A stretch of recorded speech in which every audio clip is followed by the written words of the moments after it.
सभी विद्यार्थियों का केमिस्ट्री की क्लास में स्वागत है। इनऑर्गेनिक केमिस्ट्री की electronic spectra of transition metal complex पढ़ रहे हैं अपन। आज का टॉपिक है टर्म सिंबल या स्पेक्ट्रोस्कोपिक ग्राउंड स्टेट। किसी भी कॉम्प्लेक्स में जो मेटल है उसमें डी ऑर्बिटल में इलेक्ट्रॉन उपस्थित हैं, तो उन सभी उपस्थित डी इलेक्ट्रॉनों के संख्या के आधार पर उनके एजिमुथल क्वांटम नंबर और स्पेन क्वांटम नंबर के आधार पर हम मल्टीप्लिसिटी भी कैलकुलेट करते हैं। और एल, कैपिटल एल का मतलब sum of azimuthal quantum number L1 plus L2 plus L3 plus L4। इन दोनों मानों के आधार पर ही किसी भी मेटल या किसी भी कॉन्फ़िगरेशन के लिए टर्म सिंबल कैलकुलेट करते हैं। किसी भी इलेक्ट्रॉन के लिए एक से अधिक L मान हो तो उन सभी मानों का योग को हम कैपिटल L द्वारा दर्शाते हैं, और ये कैपिटल L का मान जो आएगा उसके मान के आधार पर ही हम सिंबल निर्धारित करते हैं। यदि L बराबर 0 है तो उसका सिंबल होगा कैपिटल S, L बराबर 1 है तो उसका सिंबल होगा कैपिटल P, यदि L बराबर 2 है तो उसका सिंबल होगा कैपिटल D, और अगर L बराबर 3 है तो उसका सिंबल होगा कैपिटल F, और अगर L बराबर 4 है तो उसका सिंबल होगा कैपिटल G। यहाँ हम देखें कि इलेक्ट्रॉन के लिए कक्षक या कक्षक के लिए एक से अधिक ms स्पाइन क्वांटम संख्या का मान हो तो उसके कुल योग को S द्वारा दर्शाते हैं।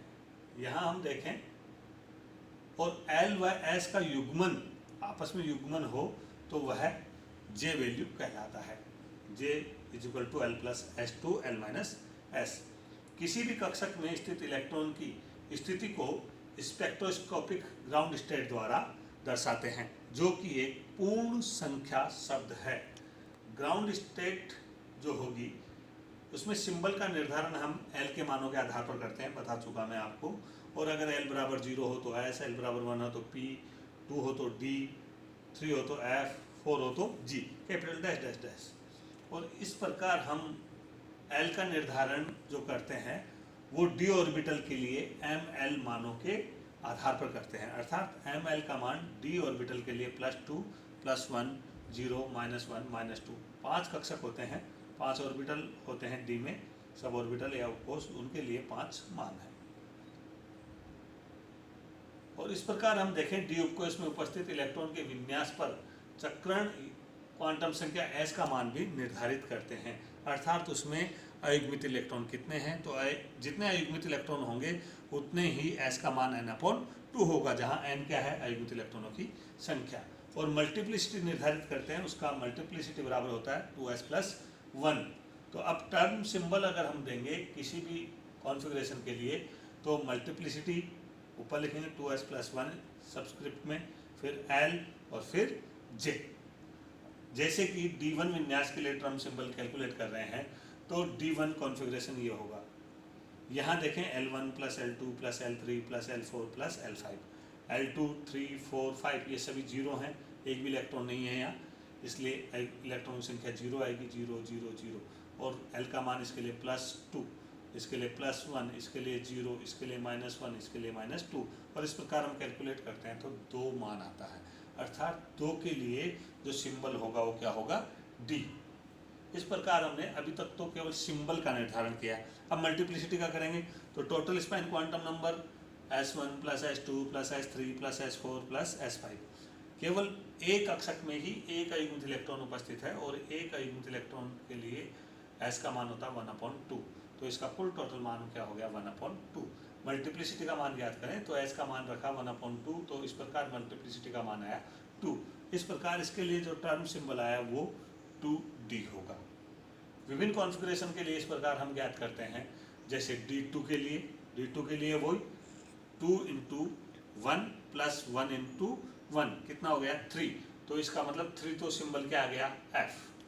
अब यहाँ S का मान देखें +½ तो S का मान क्या हो गया, 1, तो मल्टीप्लिसिटी 2 × 1 + 1 3, तो 3F। और J का मान L + S, L की वैल्यू रख दी और S की वैल्यू, इस प्रकार यहाँ टर्म सिंबल 3F हो रहा है।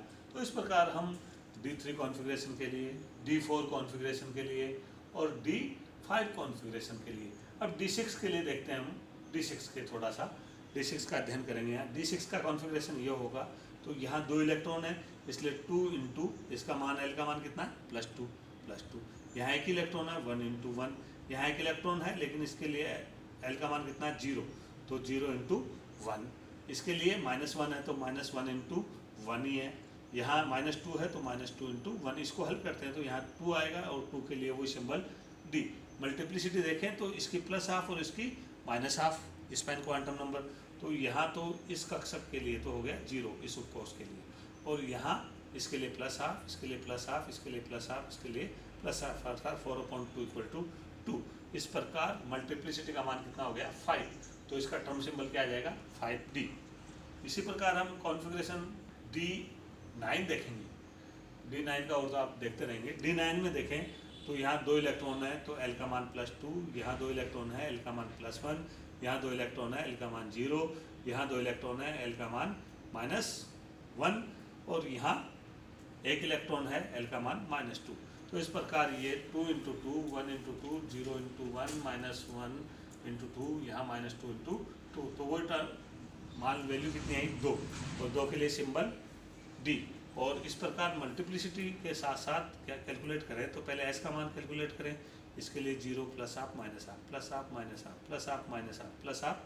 -½ तो यहाँ केवल एक ही यूनिट रहा इसका हाफ, तो 1/2। S की वैल्यू 1/2 रखी तो 2, अर्थात इसका टर्म सिंबल आएगा 2D।